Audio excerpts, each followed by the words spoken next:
Welcome to Chapter 5, Section 3, Farmers in the Populist Movement. This is the third section of our unit, Settling the West. In this section, we're going to talk more about the problems the farmers are facing and how the railroads impacted those problems and so on. So let's get started.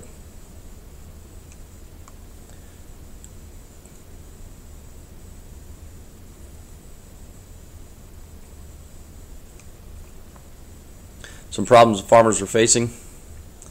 The crop prices are really low, so farmers thought that they could buy more land, and by buying more land they hoped to sell more, and by selling more they hoped to increase the money in their pocket to help pay off their debts, the debts they have from farm machinery, seeds, and things like that. Another problem that farmers were facing, the United States government was taking greenbacks out of circulation. This was the current paper money. It was printed up during the Civil War, and after the Civil War, again, this is the time, remember we're studying the time of Reconstruction. After the Civil War was over, these greenbacks had no value in that money. The government wants to get back to a more solid, stable basis of money, and that's gold. The farmers like the idea, but they also want to add silver to that metal backing of paper money. As a result, people who owe a lot of money have to pay back those loans in paper money that's not worth as much as it was when they first made the loan or got the loan. Again, prices of crops are falling dramatically.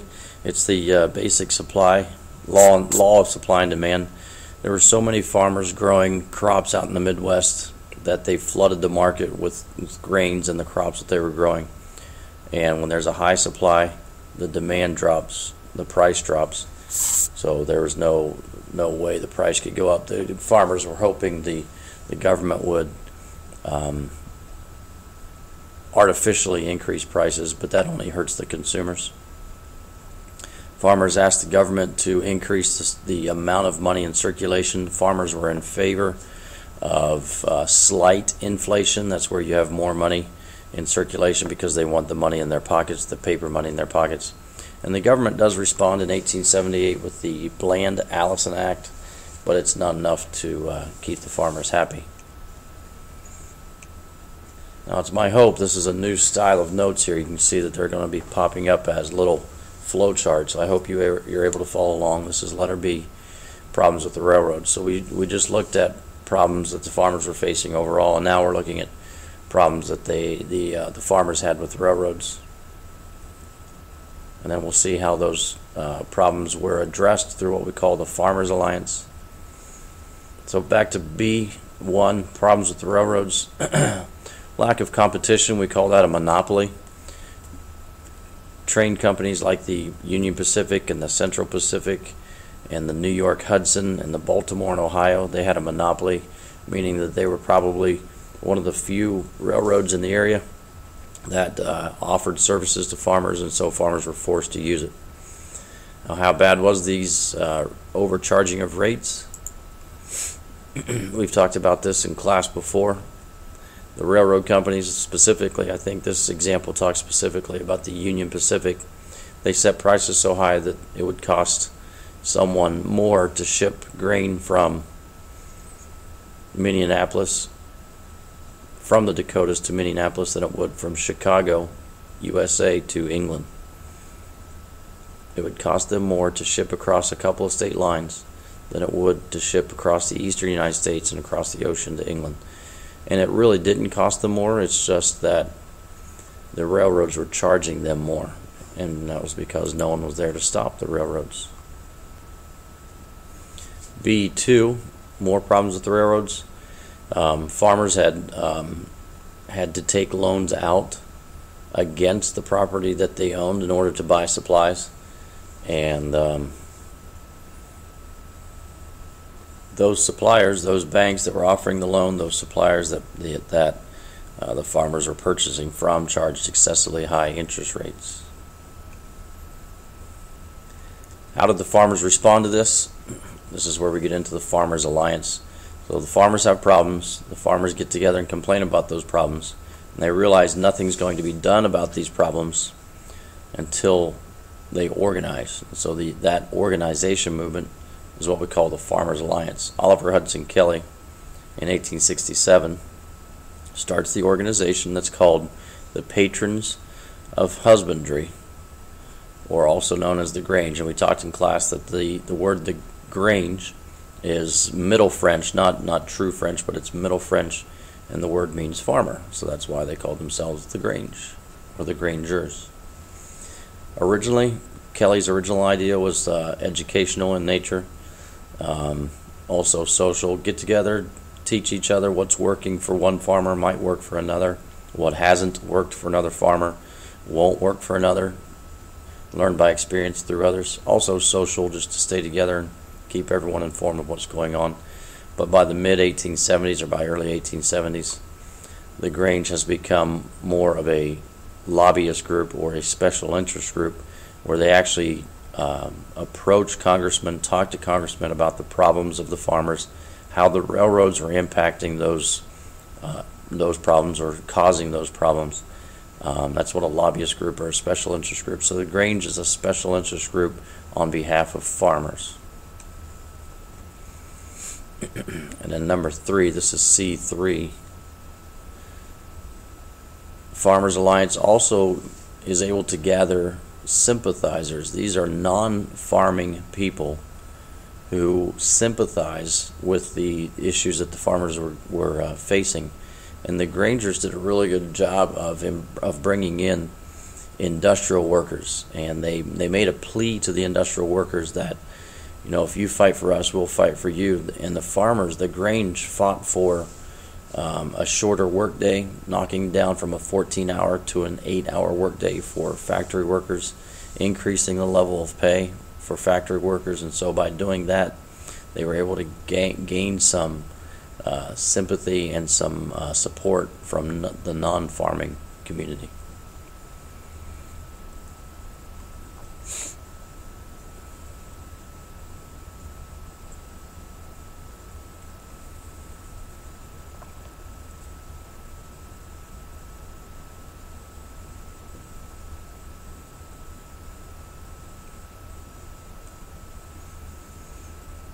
The Grangers grow so large, you saw on the last slide, that the population of the membership of the Grange movement reaches 4 million. It becomes so large and so popular that the Grange becomes a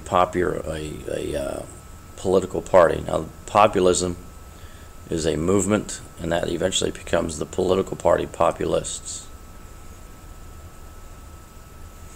We've talked in class about the term platform. The term platform simply means what you believe in, what you stand on. So the Populist Party platform, these are things that the Populist Party believed in. And I think you're going to see a lot of things that we have still intact in our government today that starts with the Populists. For example, several reforms. Reform means change. The Populist Party wants change. There's a lot of problems, they say, in the country. The government's not doing enough for the average everyday worker, whether it be a farmer or a factory worker. So change needs to take place. So let's look at a couple of those changes that the Populist Party would want. Changes to lift the burden of debt from farmers and other workers. They're asking the government to step in and do something about the high interest rates that banks were charging, the high interest rates that other merchants and business people were charging. Give people a greater voice in their government. We'll look at some examples of how the Populists wanted more voice in their government. We've already mentioned that the farmers want an increase in money supply. They want more money in circulation, but the Grange also asked, the Populists also asked for a graduated income tax. And we have a graduated income tax today. That means you pay your income tax based on the amount of money that you make in a year. They also wanted federal loans to be offered to help ease the burden off of the farmers from going to local banks who could charge really high interest rates. Greater voice in government. On the political side, the Grange, the Populists, wanted senators to be elected by popular vote. Prior to this time, the representatives of each state would be elected by popular vote, and then the representatives would get to hand select the senators. Now this opened up a lot of opportunity and temptation for corruption, because you could elect a representative and then he could pick his buddy to be a senator, and even though his buddy may be well versed in politics, he's picking this man, the representatives may be picking this man because he's going to vote the same way the representative votes every time, and not necessarily vote for the best interest of the people. So it's could be an extremely corrupt system. And the populists viewed it that way. So the populists were asking for the senators to also be elected by popular vote. And the 17th Amendment, which is passed later on, does that. And that's how we vote for and elect senators today, by popular vote. Populists wanted the president to be voted in for just one term. It's a 4-year term, just 1 year, one term, 4 years. The 25th Amendment limited the president to 2 terms, or 2 4-year terms in office. Prior to the 25th Amendment, the president had no limitations. He could serve as many times as he was elected. We only had one president serve for more than 2 years, but there was no amendment stating that the president could only serve 2 years. Populists also wanted a secret ballot. It's also known as the Australian ballot. This just simply means that you can go to the poll, the voting booth, and vote the way you want to, and no one else could see it. No one else was allowed to ask you about it, and you hand-delivered your vote to the clerk, and no one else was allowed to see that. And as I mentioned before, the Populists, the Grange, did a really good job of bringing in factory workers into their cause by voting for an 8-hour workday in factories. After all the platforms, economic and political, are presented to the people, they gain even more popularity. In 1892, the first election that the Populists were involved in, they had a presidential candidate who won 10% of the vote. Now that's huge for a third-party candidate. We have third-party candidates today. We have 2 primary parties, the Republicans and Democrats, today. We have many, many, many smaller political parties who are in the presidential election, and even the biggest third-party candidate today doesn't get 10% of the vote. This was huge for a brand new third party to get that much of the vote. Populists did get 5 senators elected to the federal government. They got 3 governors elected to states, and then over 1,500 state and local representatives were elected. And this is where the movement really takes off, with these state and level representatives. Now, again, we're in a period known as Reconstruction, and I know it seems like we've been talking about this. Well, we have been talking about this since the beginning of the year. But this time period, we're still after the Civil War. We're still rebuilding the South. The South is still under military control, and the Southern states are still hesitant to rejoin the Union because of all the demands that Congress has placed on them through the Congressional Reconstruction. So the Democratic Party, mainly from the South, has very little leadership, and it has very little direction. Well, this populist platform is so in tune with what the people want that the Democrats start to adopt a lot of these same ideas. And because the Democratic Party is the established party next to the Republicans, the Democratic Party is able to gain a lot of momentum as well. And eventually, you'll see at the end of this unit, eventually the Democratic Party swallows up the Populist Party.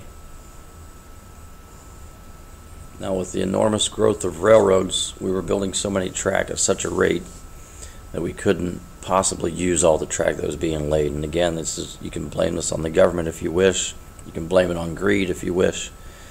But the railroads were getting land grants. We've talked about this before in 5.2 and 6.2.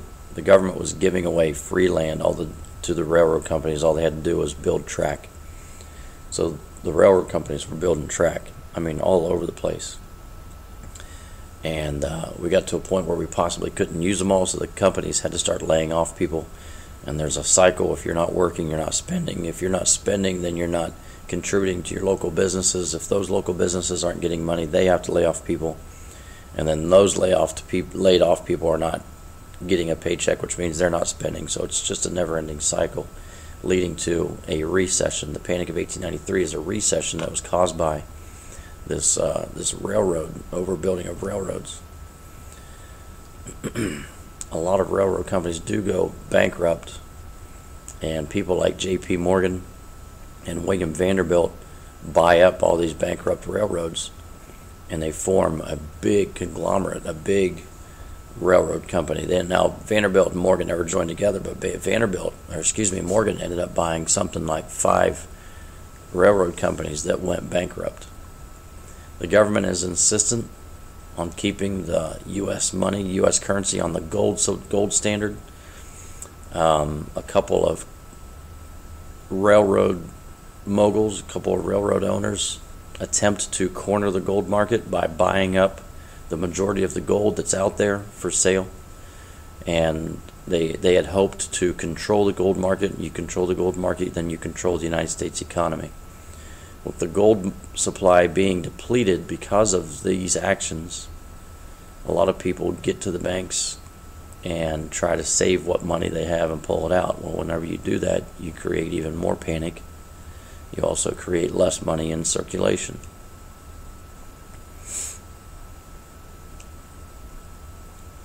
As we see a typical recession, some businesses fail, some banks fail, unemployment increases. And this panic starts out as a recession and then becomes an economic depression where we have high unemployment, many businesses failing, many banks failing.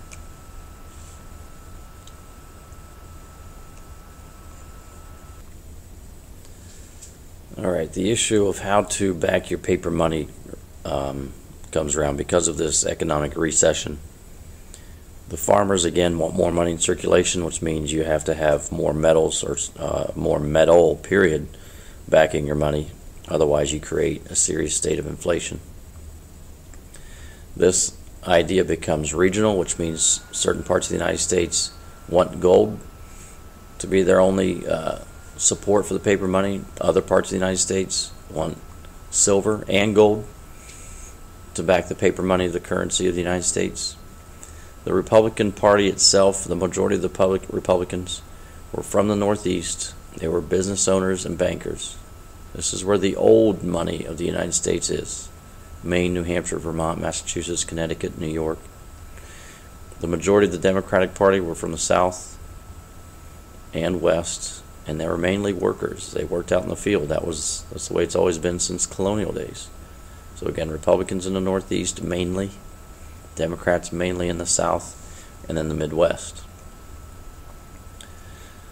Farmers were in favor of a system known as bimetallism. Bi, the prefix bi means two, so two metals, gold and silver, to back the paper money. The more metals you have backing your paper money, the more paper money you have in circulation.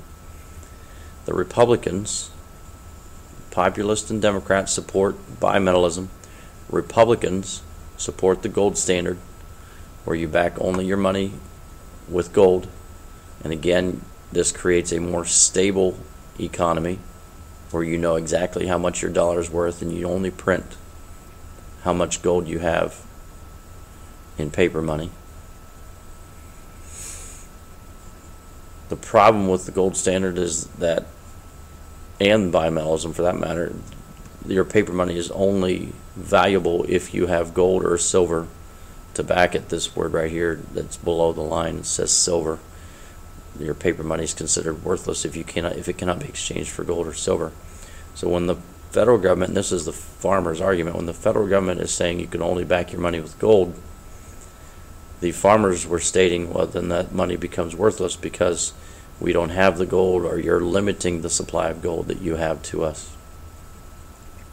Democrats, farmers, populists who favored the bimetal standard were known as silverites. Again, silverites want to use silver and gold to back the paper money. The Republicans, bankers, industrialists, those people who only wanted to be on the gold standard were known as gold bugs. Here's a good T-chart to compare the two. Who made up the gold bugs? Bankers and businessmen. Who were the silverites? Mainly farmers and other laborers, factory workers. Gold bugs were in favor of the gold standard, silverites in favor of bimetallism. The gold bugs wanted loans to be repaid in money that had value. The silverites wanted products to be sold at higher prices. Specifically, farmers wanted their crops to be sold at higher prices to help them get out of debt, like we talked about back in the first part of the notes. Gold bugs were in favor of deflation, where you have less paper money in circulation and the value of that money increases. It's a good idea, but it's not good for the people.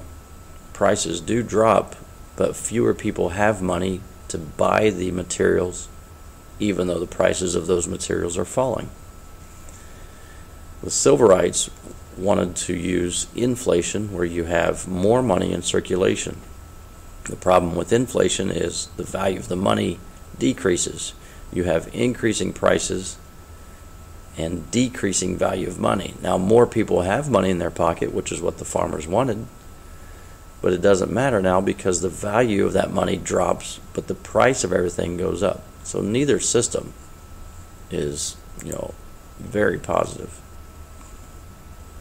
The next few points deal with the election, and we can kind of speed this up. But again, pause this screen as you need to so you can get everything copied down. So we get to the election of 1896. William Jennings Bryan, he's an editor from Nebraska. He's a senator from Nebraska.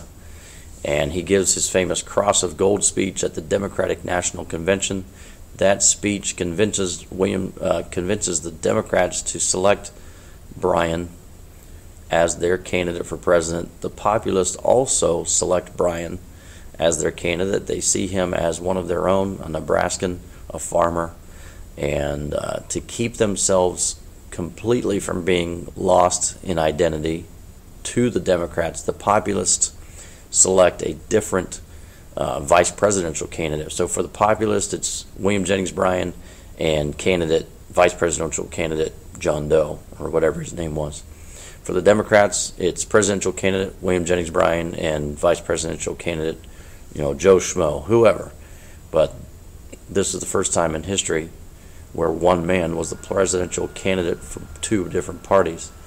For the Republicans, it was pretty simple. They selected McKinley, one of their own, a Northeasterner, someone who was committed to the gold standard, someone who favored what the old money, the industrialists wanted. Again, the Democrats go with this idea of bimetallism because they see the following that the populist people have toward that idea, and so they want to use what they can to help their man get elected.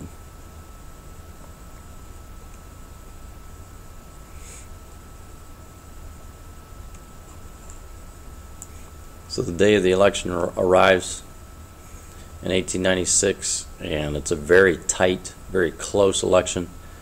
As you can see here in letter E, you know the end of the story. Populism ends.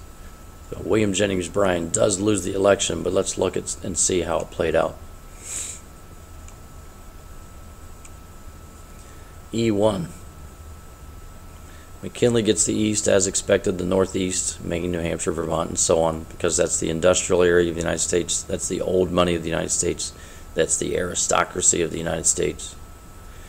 William Jennings Bryan gets the South and the Midwest as expected. The majority of Democrats from the South, the majority of populists from the Midwest.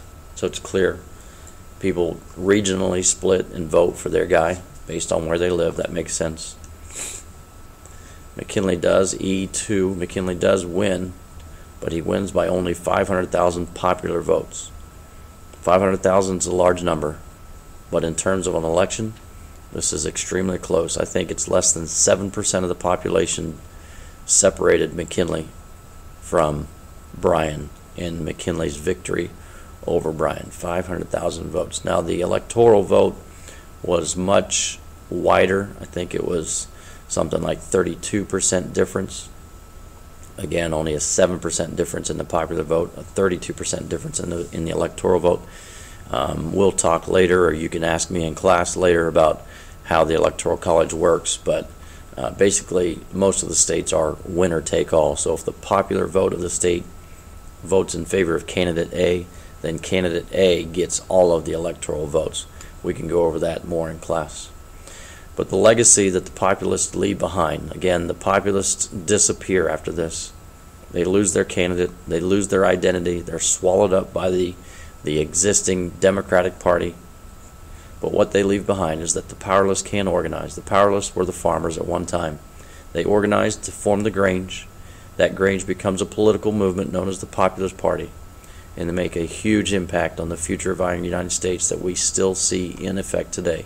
We still have the secret ballot. We still elect senators directly. We have a president limited to 2 terms. So a lot of the populist agenda is still around today. Here's why Bryan lost. Even though he was the candidate for 2 people,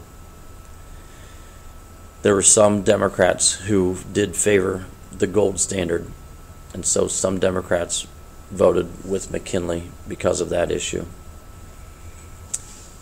In industrial areas in the Midwest, you see McKinley won the industrial Midwest as well as the Northeast.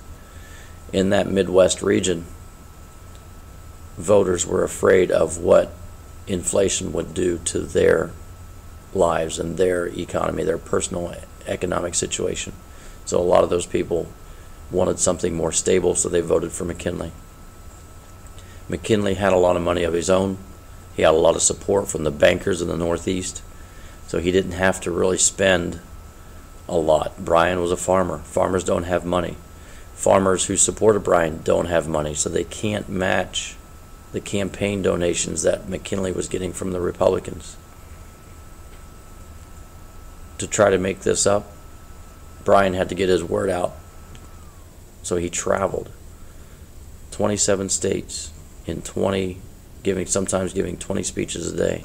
McKinley would ride around on the trains and give his speeches from the caboose, from the back of the train, and then go back to his car of comfort and ride to the next town.